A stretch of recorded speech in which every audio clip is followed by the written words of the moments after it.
Hassan. Thank you, Mr. Chair and Ranking Member Wyden. Good morning, Mr. Bisignano. It was very nice to visit with you in our office, and congratulations to you and your family for your nomination. Before turning to Social Security issues, I want to ask you a simple question that I'm asking every nominee now related to recent events. If directed by the President to take an action that would break the law, would you follow the law or follow the President's directive? Well, I'd follow the law, but I can't ever imagine the President asking that. Well, I'm glad you will follow the law. I challenge the notion that you can't imagine this President instructing somebody to break the law. I won't go through the litany, but there are plenty of examples of it since he took office. Now, I want to move on to Social Security. Elon Musk and President Trump have set their sights on cutting Social Security, Medicare, and Medicaid to pay for tax cuts for corporate special interests and billionaires. Elon Musk has referred to Social Security as a Ponzi scheme, that's in quotes, and he recently called for cutting up to $700 billion from Social Security and Medicare. That could mean cutting 1/3 of these programs. Social Security operates, as you know, on simple math. To achieve a 1/3 cut, you'd either have to take away benefits for 1/3 of the people currently receiving them or cut the payments that they're getting by 1/3. So, Mr. Bisignano, which is it? Are you going to throw 1/3 of the people off of the program or cut their benefits by 1/3? Neither.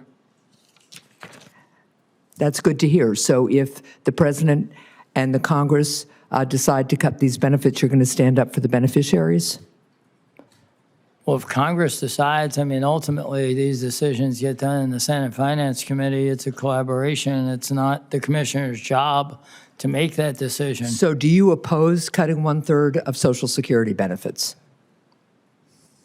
I think the President has made it very clear that he has no objective, and he's made it very clear to cut any benefits from Social Security. Yet he has Elon Musk, who until he was told he couldn't by a court, running rampant through Social Security, and he's laying off staff and making it much more difficult for people to get benefits. That's inconsistent with the President's pledge. If you are confirmed, will you commit to stand up to Elon Musk and Doge and stop them from cutting 1/3 of Social Security benefits, which Musk has already said he wants to do? Well, I've worked for Tony Terciano. I've worked for Jamie Dimon. I've worked for Henry Kravitz. I've worked for Sandy Weil. I've worked with them.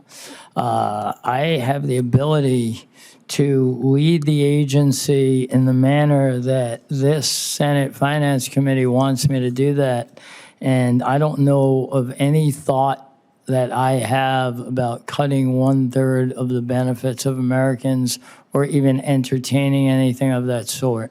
Well, I appreciate that. I think I will echo the ranking member's request that we get a commitment from you that you will keep Doge out of Social Security, because one of the things we're seeing since this administration took over is steps that are making it harder and harder for people to apply for benefits, get benefits, and really working to slow things down, which is one way, of course, of slowing benefit payments and reducing costs at the expense of beneficiaries. Let me turn to a New Hampshire issue. 1 in 5 Granite Staters receive Social Security benefits that they paid into for their entire lives. Earlier this month, at the direction of Elon Musk and Doge, the administration announced plans to close 47 Social Security offices, including the one in Littleton, New Hampshire. Shortly thereafter, the Social Security Administration announced plans that would force more applicants and beneficiaries to go in person to offices, while at the same time laying off staff who work in those remaining offices. If the Littleton office is closed, North Country seniors would be forced to travel nearly 100 miles to the next closest New Hampshire field office. If confirmed, will you commit to keeping the Littleton Social Security office open, or will you do what Elon Musk commands you to do on this issue? I'm going to be running the agency, and I report to the President running the agency. So I just want to be very clear on that. I will evaluate the whole situation, and I will report back to you. And for the, Mr. Chair, I'd like, with unanimous consent, to offer into the record this archived copy of the listing by DOJ that includes the Littleton, New Hampshire Social Security Office as one that they would like to close. Without objection. Thank you. And last thing I will submit this for the record, but I do want to note that Commerce Secretary Lutnick has suggested that seniors wouldn't mind if the Social Security Administration didn't send out benefits 1 month and that only fraudsters would complain. And I will ask the nominee to reflect on how long he would be okay delaying Social Security checks to seniors. Thank you.